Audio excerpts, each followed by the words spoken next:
দাদা, এই জায়গাটার নাম কি? কাশীপুর। তা কাশী কি আপনার দাদুর নাম ছিল? না, তাহলে এই জায়গাটার নাম কাশীপুর কেন? আমার বাবার নাম ছিল। আপনার বাবার নাম ছিল, তাহলে আপনার দাদুর নাম কি? নাম জেনে আপনার কাম কি? আমার কামটাই হলো নাম জানা। আরে মশাই, আপনি এখান থেকে যান তো। আমি মশাই না, আমি বলাই।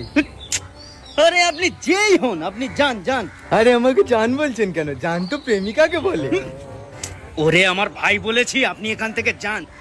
ভাই যখন বলেছেন তাহলে 100 টাকা দিন। কেন? আমি কেন আপনাকে টাকা দেবো? এই যে ভাই বললেন। ওরে বাবা, আমি এবারে পাগল হয়ে যাব। আরে পা গোল কেন হবে? গোল তো মাথা হয়। এ তো মহা জ্বালাই পড়লাম। আরে আপনি জ্বালাই পড়েছেন, তাহলে স্কুলে কি পড়েছেন? আমি স্কুলে যাইনি। স্কুলে যাননি? না। তাহলে কোথায় গিয়েছিলেন? যেখানেই যাই জাহান্নামে গিয়েছিলাম। জাহান্নামে গিয়েছিলেন? তাহলে এখানে কি করছেন?